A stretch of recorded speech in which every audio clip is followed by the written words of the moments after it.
Association, and she's the Vice President for the 2025 and 2026 term. Additionally, she directs the Iwona Flis Foundation, Pomeranian Archives, and she's the board member of the Gdańsk branch of the Association of Polish Archivists. Iwona has published widely scholarly articles and presented her research at international conferences, and she has received fellowships from the Kościuszko Foundation and from the Hoover Institution, when she will conduct her research in the coming weeks, I hope. Yes, so please, Iwona, the floor is yours. So Iwona's the presentation's title is Poland PIASA Women, Incorporating the Gender Dimension into Research on Organizational History. So Thank you so much. Thank you so much for such a nice introduction. Okay, today I'm going to talk about why and how I have approached the subject of women in my doctoral research on the history of PIASA. I would like to stress that the main subject of my doctoral studies is not women in the history of the organization, but the history of our organization, PIASA, including the history of its men and women. So it is a dimension that I have included in my research, which is about the organization as a whole. Historians have often approached gender as an isolated subject, limiting its analysis to the subfields of gender or women's history. Scholarship in these areas has been groundbreaking, playing a crucial role in challenging dominant narratives and revising historical accounts to recognize women's experiences and contributions. But while fields dedicated specifically to gender are essential, historians would also benefit from treating gender not as an occasional focus, but as an ongoing analytical lens in their research. Integrating women's perspectives and concerns into the so-called traditional history remains challenging, due in part to archival sources that privilege men, and to our unconscious assumptions that history has been shaped primarily by male actors. This is also the case in my own research on the organizational history, which on the surface seems to be mainly a history of hundreds, if not thousands, of men scholars. However, in the course of my work, I have repeatedly encountered numerous indications suggesting that beneath this crowd of men who stand out in the history of PIASA, especially in its first 30 years, there are numerous women who often carried out painstaking behind-the-scenes work. Apart from a few highly accomplished women scientists, scholars, who are frequently framed as exceptions that reinforce rather than challenge the prevailing rule, contributing to the so-called tokenistic fallacy. The results of labor of those women behind the scenes are visible, yet very often difficult to attribute to any specific individual. If we ignore it, something is lost. We are overlooking important factors in the organizational history, and this is not what I want to do. Moreover, when we look at PIASA now, and in recent years, it has changed considerably. As a female member, I'm deeply interested in the roles and contribution of women in my organization. It is worth noting that the question of incorporating gender perspective into research has been gaining more and more attention in Europe recently due to the European Union recommendations, because since late 1990s, the EU has been advocating for applying 3 objectives into each research: fostering balance in research teams, ensuring balance in decision making, and integrating the gender dimension into research content. And when we think about gender and scholarly research, we often associate it with these first 2 objectives. They often increase our chances to raise funds in our projects, if we apply for funding, or we think about research addressing gender issues directly. And I'm going to focus on the 3rd objective. In historical research, the gender aspect is frequently not included as one of the dimensions of research unless the research is focused on women in particular. The gender aspect is more visible in such scientific disciplines as medicine, engineering, logistics, and in social science, but not so much in the humanities. I believe that while analyzing the history of PIASA, I must deal with the organization as a whole and with its individual subjects, men and women, taking into account the nature of their interrelationships and their agency. I think that my research work can benefit from considering gender as a constant analytical factor wherever relevant. When we look at the history of scholarly organizations like PIASA, especially before the 1970s, when the situation began to change slowly, what we see first is that men dominate among members, among board members, top officers, keynote speakers at conferences, awardees, prize winners, various types of representatives, etc. They are the ones enumerated in reports. Their accomplishments are acknowledged and promoted.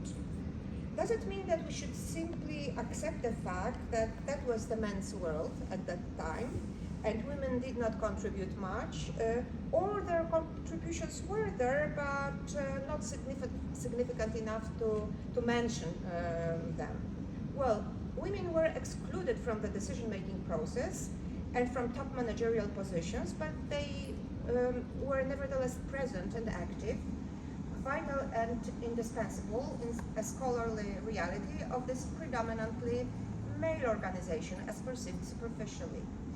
I selected 4 thematic threads to illustrate how I have incorporated a gender perspective into the study of PIASA's history, membership, board and managerial positions, special committees, and fundraising, just as examples. Talking about membership. I began with formulating gender-sensitive research questions about membership. When analyzing the composition of the membership from its very beginning and its development over the years, I included questions about the disciplines represented by members, their academic degrees, their professions, their alma mater, their recent employment in America, their age, ethnicity, but also their gender. And I found out that members lists of PIASA reveal a gradual increase in female participation over time. In 1942, so in the year when the institute was founded, no women appeared among active members, and there was only one woman, a nutritionist Dr. Maria Gutowska, a World War II refugee, listed among 35 corresponding members. There are very few examples of direct involvement in PIASA scholarly activities by women members in its first years. There were almost no women members, but then gradually they started coming. But Maria Gutowska was exceptional, and she was noticed already in 1943 when she organized a huge conference on a nutrition program in Poland after the war. So making plans what to do after the war to keep people well fed. By 1959, women constituted 7% of PIASA's members and 10% in its Canadian branch, a little more. A more noticeable change appears in 1972. The level of women rose to 13% of members. Yes, 13% of women, and a little more, 14% in the Canadian branch. Okay, slide 4. Although men continued to dominate, the trend clearly reflected broader developments of the 1970s, when increasing numbers of women earned advanced degrees and entered academia. PIASA's leadership appears to have accommodated this shift. The 1969 Register of Polish-American Scholars, Scientists, Writers, and Artists confirms that this pattern. Women accounted for 10% of registered Polish-American scholars at that time. The 1970s thus marked the beginning of a significantly stronger female presence within PIASA. So we have internationally recognized historian Anna Cięciała, we have Susan Lotarski of the Department of Commerce, And we have Helena Znaniecka-Łopata of Loyola in Chicago, and sociologist Alicja Iwański. Okay, and this is a graph summarizing my analysis. So I don't want to, go on examining each decade, but it was just a sample. But you can see the growing proportion of women among members. The next step was including gender-specific questions in the analysis of the Institute's governing bodies, officers, and managerial positions, beginning with the founding fathers. So the founders of the Institute were men, very well known, 6 of them, officially at least, and one might say that women played no role in establishing PIASA. But further research shows otherwise. PIASA's predecessor was the Kościuszka Association of Polish Scholars in America, and you have beautiful records of this association in your archives. It was founded in the last days of 1940 in New York. Its executive board was chaired by Halecki and included Bronisław Malinowski, Wacław Letnicki, and an art historian, Irena Piotrowska. When the board was formally constituted in 1941, Irena Piotrowska became its member, serving as a secretary and treasurer. The same Piotrowska is present in PIASA's records from the very beginning, taking active part in organizing the institute, but she was not on the first members list. She had no official function. I don't know why, but thanks to records showing her involvement, we may only say that women had a role in establishing PIASA, although it was limited. As I have already mentioned, in 1942 there was only one woman scholar, Maria Gutowska, among PIASA's members, leaving virtually no candidates for leadership roles. As a result, the first executive committee included no women. However, the board, which counted like 26 people, in the board there was one woman, Charlotte Kellogg, an American of Swiss origin, not Polish. She was associated with Marie Curie, with Paderewski, and she was active in aid for Polish refugees organized by Hoover. But the situation in the Canadian branch was a bit different. The Canadian branch of PIASA was largely initiated by a woman, a World War II refugee, Wanda Stachiewicz, and by Oskar Halecki, of course. Stachiewicz played a decisive role in establishing the branch at McGill University in 1943 and organizing the Polish library there, which she later directed. And she served as PIASA's secretary, librarian, and board member. And in 1984, the library was named in her honor. So for the first 32 years, the board remained mostly men's domain. Among PIASA's members of the board in that time, after Charlotte Kellogg left the board, was Mrs. Paul Super, never mentioned by her first name in any records in PIASA. She was Mary Louise. But the 1970s brought this noticeable increase in women on PIASA's board, reaching 15 and even 20% through the 1980s. This reflected a larger pool of female members and greater openness from elected officers. Gromada, Nagorski, Gross, we talked about that yesterday, who sought to transform PIASA from an emigre organization into a more American institution, engaging the Polish-American diaspora. They were also kind of forced to do this as the number of wartime exiles declined. Gromada introduced a policy of identifying and directly inviting prospective members, including women, and also began to organize conferences across the US, which made participation easier for women unable to travel to New York. Well, this seemed a bit strange for me, but when I discussed that with elderly members of PIASA, they said, women, they said that was important for them, that they didn't have to travel far. Traveling like in the 70s was probably maybe not so, I don't know, not so safe, or maybe not so common for women. At that time, women became also more active in regional PIASA circles, such as Maria Święciska-Ziemianek in Philadelphia and Eva Thompson in Houston, contributing to an increase of women in the board. In 1989, that's the board, and that's one person from Chicago.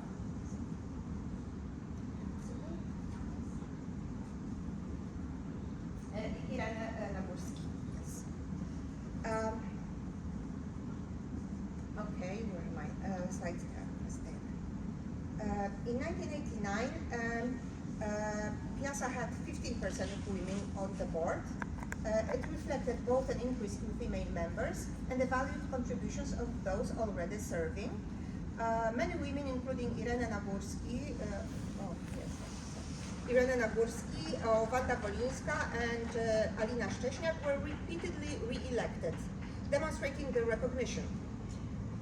By 1999, women held 25% of the board seats, and this is the analysis across the years up to 2011. There's of course a question what the reason for underrepresentation of women in PIASA's earliest years was, both in terms of membership and managerial positions. Part of the answer is obvious. Although women were not deprived of education, they seldom earned more than a BA degree. Even if they gained an MA or PhD, once they were married, they rarely pursued full academic careers. And even if they did so, they hardly ever attended community meetings after work. They hardly ever expected and awaited public recognition. They had other duties, family-oriented, whether they preferred that or not. However, the question remains whether those who wanted to pursue careers in PIASA managerial board, if there were any women like that, if they were discouraged or rejected, or maybe anticipating rejection, they didn't even try. Female names cannot be found on the ballots and on the candidates list from that time. Of course, these data invite further inquiry. However, apart from the findings that I have just mentioned, in my archival queries related to PIASA's first 30 years, I noticed quite numerous female names in other places, in other records. So my next step was to cross-check the list of scholarly committees, sections, teams assigned for specific purposes with members lists. PIASA had such committees from its very first years. Among them was PIASA's Committee for Research on Polish Immigration, which later evolved into PAHA. From the very beginning, women, and many of them nuns, were active participants and soon occupied higher positions within the organizational structure. However, they were not formally members of PIASA. Thus, the committee constituted kind of a niche in which they could pursue their scholarly work, and their presence and involvement are a distinct and noteworthy subject, which has already attracted some scholarly attention among PAHA researchers, like yours, for instance. The Commission of History, but there were other commissions. The Commission of History of Polish Literature, which had Marian Coleman and Maria Królówna among its members. Commission of History of Art and Music, that had Maria Lednicka and Irena Piotrowska. There was a subsection for music, which had Wanda Landowska, extremely popular Polish musician, and Helena Mosztyn. Some of them later joined PIASA, like Piotrowska and Landowska. In the first years, though, they functioned in this niche, being able to contribute to PIASA's goals through their scholarly work, but they were not acknowledged by membership, even as corresponding members. Among them were also family members of PIASA's officers, like Lednicka or Piotrowska. The collected data showed that some disciplines, such as literature, art, music, were more accessible to women at that time, or that women were more likely to pursue these fields. Another area, the area of exhibitions, both art and literary, appeared to be largely managed by women in PIASA, and this trend persisted through the whole history of PIASA until at least 2000. Here is a picture from 2000, and you can see just one man, and just behind it's me there, second to the right. Women were also present in task-oriented groups, committees, and I think one worth mentioning is a special academic assistance committee initiated and headed by board member Wanda Wolińska. It was established in 1981 to provide counseling, information regarding fellowships, scholarships, and professional placement to assist Polish academics seeking political asylum in the United States. So mostly this solidarity migration.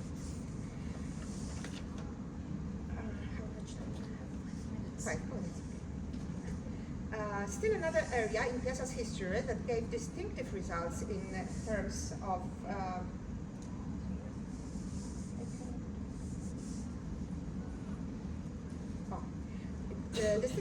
results in terms of the involvement of women or even their dominance was fundraising.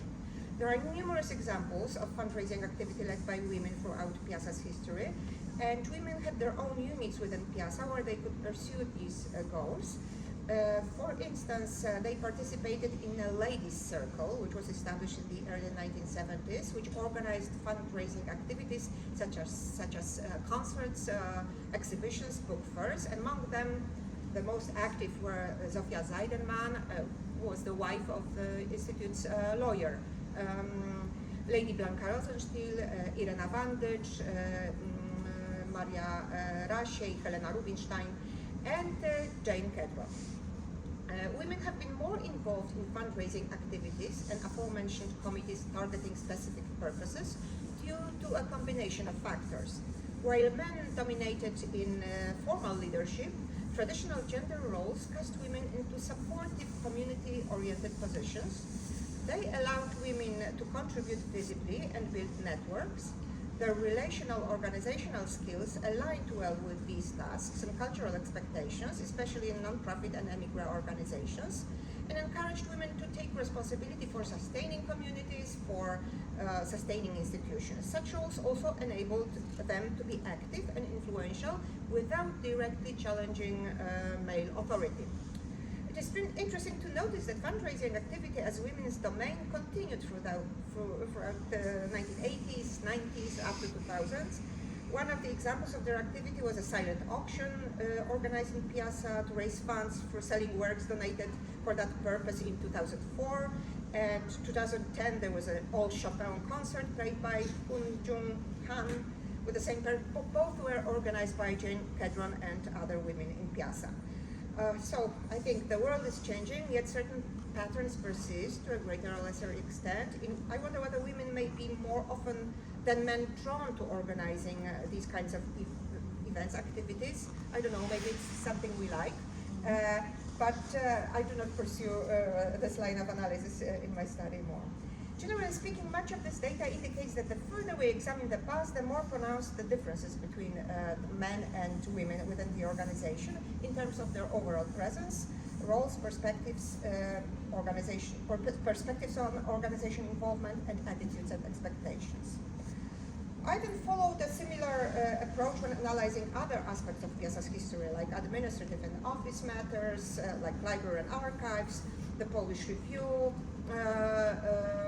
officers and staff, and publishing policies. In each case, my research questions included the gender dimension, and the general conclusion was that women were underrepresented in executive roles, though they participated extensively in administrative and mid-level positions, such as office staff, archivists, librarians, and assistant researchers. Advancement to higher positions came slowly, reflecting an evolutionary change. We could further ask whether the situation was a result of conscious decisions, policies, or just a reflection of general trends, both in case of poor and increasing women representations. But we have at least some traces of some efforts made by PIASA's board to attract women, so at least some of the efforts had to be conscious. Coming to an end, official publications and archival records of PIASA seem to favor men, and we have an unconscious bias that it was predominantly men that have shaped its history. So we have to dig deeper. And to include a gender dimension in our historical research, we can integrate gender as one of the core analytical dimensions from the beginning of the research process. From the beginning of the research process and applied it throughout the whole process up to the dissemination of our findings. In our analysis, we can involve questions about how gender influenced the history of the organization and what the roles, contributions, and perspectives of both women and men were, and how social constructs of gender shaped historical developments in the organization. We can do this by formulating gender-sensitive research questions, paying attention to gendered information and biases while analyzing sources. It is crucial to look beyond members' lists, beyond board directors' lists, and other official information about the organization. We may check committees, task force, special teams, offspring organizations. Furthermore, we can look for traces of activities of family members of men scholars in the organizations, sisters, wives, etc., daughters. A lot of information may come from research and administrative files, notes from organizational stages of events, correspondence regarding planning and implementing various projects. I remember Ms. Irena Grabowska. I found like literally thousands of letters in the PIASA's archives, signed, machine typed and signed by her. Thousands for years. She was secretary to the board in the early years, but no traces of recognition when she died or when she left the institute. No promemoria, nothing like that. Yeah. So. Last thing, I want my research results not to reflect only the dominant memory, but to go deeper, addressing the gender aspect, as I believe it adds value and dimensions, new perspective to research. So in fact, it leads to better research, and it improves scholarly quality and societal relevance of the results. Recognizing how gender influences organization is critical if we want research to be fuller and more effective, having more people identified with research results. I'm aware that such an analysis requires extra time and effort, but it may serve as an impressive way to question stereotypes and address distinct positions and situations of women and men in organization. Thank you. Thank you so much, Iwona, for your brilliant, very interesting presentation. We are also, many of us academics who are very were connected to PIASA. We are so grateful for this very valuable research. Many thanks. So, and now we will